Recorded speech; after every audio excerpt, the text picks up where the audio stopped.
What is up, guys? My name is Matt from Magic the Greatening, and today, unfortunately, I don't have a budget deck tech for you, but it's an interesting deck list that I've come up with here. It's going to be Black-White Enchantment Control.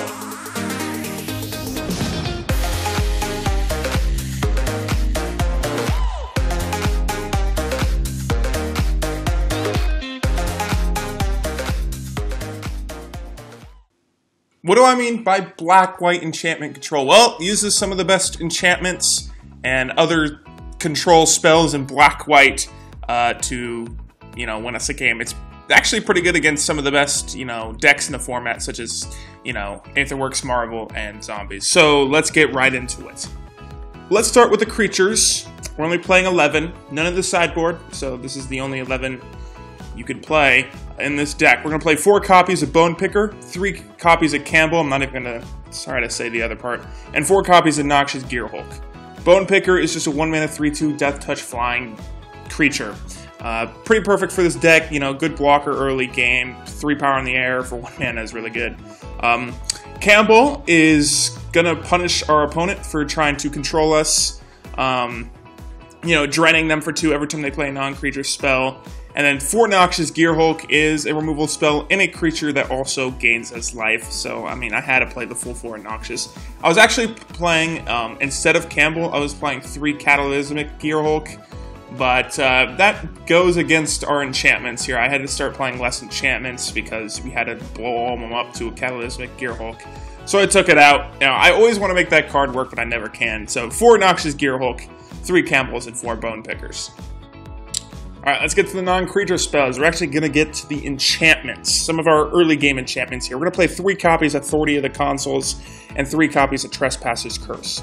There's a lot of just creature-based decks in this format. Blue-red control wasn't as good as we thought it was. And Zombies and things like Aetherworks Marvel.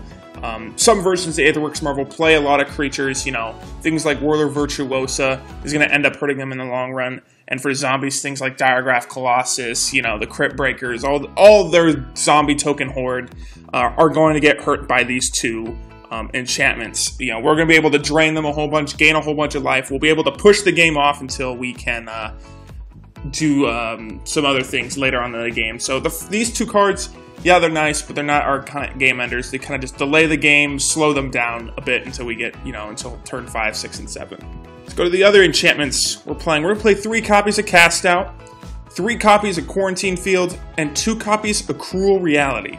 Oh yeah, Cruel Reality made this deck list. Yeah, it's not the best enchantment in the world, but it can end us a game. And since there's not a lot of enchantment removal, they are going to have a hard time getting rid of this thing. They lose 5 life every time they can't sacrifice a creature, and this is really, really, really, really, really, really good against Marvel decks, especially the ones that don't play the creature heavy base. They play things like Chandra Flamecaller, Glimmer of Genius, that type of teamer, Aetherworks Marvel deck. This card hurts them the most because they get their Ulamog out, and then you play this, and they're going to have to sacrifice it, only being able to attack with it once. That's if you can't already take it out with things like Cast Out or some other things that we have in this deck, or a Quarantine Field.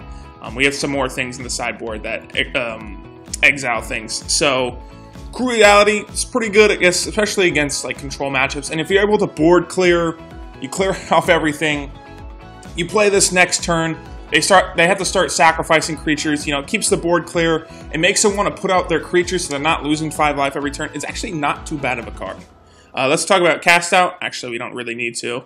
One of the best, removal things. You can cycle it for 1, and it just gets any non-land permanent, good against planeswalkers.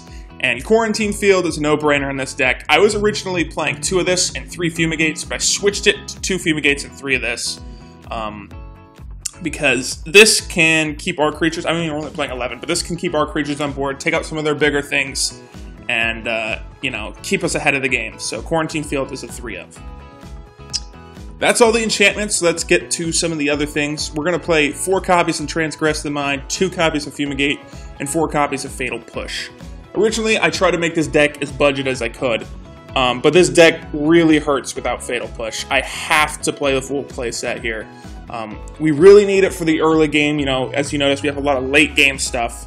But Fatal Push helps with the early game. We can start removing some of their creatures. Good against Mardu vehicles. Good against zombies. So the full 4 of Fatal Push. Fumigate, like I was telling you, we were originally playing 3. Now we're down to 2. Gains us life, just clears the board. That's pretty good. And Transgress the Mind is probably one of the most underrated cards right now. I know it's actually not too underrated. And it's only about $5.50 for the full playset.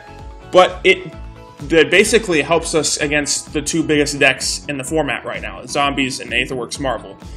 This can take Lord of the Accursed, Diagraph Colossus, those are the 2 biggest hits. Maybe sometimes a Lily on the Death Majesty, and then obviously for Aetherworks Marvel, and get rid of things like Rogue Refiner, which gives them card draw and energy, or if they have an Aetherworks Marvel in their hand, take that out too. So Transgress the Mind is pretty good. How to play the full 4 in the main deck. It's actually not too bad to top deck either, especially if you are playing the one that likes the more spell-heavy version of Aetherworks Marvel. Onto the lands, pretty standard here for something you'd expect in more of a competitive deck. 4 Concealed Courtyard, 4 Shambling Vents, 8 Plains, 9 Swamps. We do have a lot of double black, double white, especially in some sideboard cards. We have a double white, we have Stasis Snare in the sideboard. Don't worry, some of you may be wondering where that is. Full 4 in the sideboard. We'll get there in a few seconds here. But yeah, those are the lands. Originally, I was trying this deck without things like Fatal Push or Concealed Courtyard or Shambling Vent, and it just didn't work out. The deck was too slow. It didn't gain us enough life to keep us alive. So I did need to kind of throw in the Fatal Push and the Concealed Courtyards because we need to get our early game stuff and, make sure we can get to that later game stuff so we can, do that. Sideboard time, 4 Anguish Unmakings against basically Zombies and Aetherworks Marvel. 4 Declaration in Stone against Token Strategy. I've been seeing a lot more token decks as of recently. I have actually created another token deck. It'll probably come out in a few days here. Declaration in Stone is good for that. It's really good for that. I've seen, mono white tokens, green white tokens, Abzan tokens, black white tokens. It's good against black white zombies. It's good against mono black zombies. There's no reason not to play this card. Then we also have 3 copies Dispossess to get rid of things like Aetherworks Marvel. Sometimes people just scoop as soon as you play a Dispossess and hit their Aetherworks Marvel. It's pretty good. It's also good against, I guess, Mardu vehicles. I'm seeing that less and less now. It can hit things like, what's it called? Heart of Kiran. I don't know why it took me so long to come up with that name. You can hit things like Heart of Kiran. I've been seeing more people play Fleet Wheel Cruiser. People are starting to catch on. That's a pretty good card. So that can hit those type of things. If they're playing a Mardu budget deck, Dispossess can hit one of their other vehicles that are not Heart of Kiran. And then, like I said, 4 copies of Stasis Snare. Just in case we need more early game stuff, Stasis Snare can come in and help us out there. That's it for this deck, guys. I hope you enjoyed. It's actually not too bad because once you have a thing like Authority of the Consoles out, or a Trespasser's Curse, or multiple of both, or 2 of each, this deck gets absolutely insane. It punishes them. They play a creature, right? And you gain 2 life, or you gain 4 life, they lose 2 life. And especially against zombies, they play a Diagraph Colossus. All of a sudden, when they start playing zombies, they're creating a whole bunch of tokens, but they all enter tapped. They all gain us life, and then you just fumigate, and then you destroy their entire board. They just lost a whole bunch of life. You just gained a whole bunch of life. This deck's really good against zombies. This is kind of why I wanted to make it an anti-zombies deck. But I hope you guys enjoyed.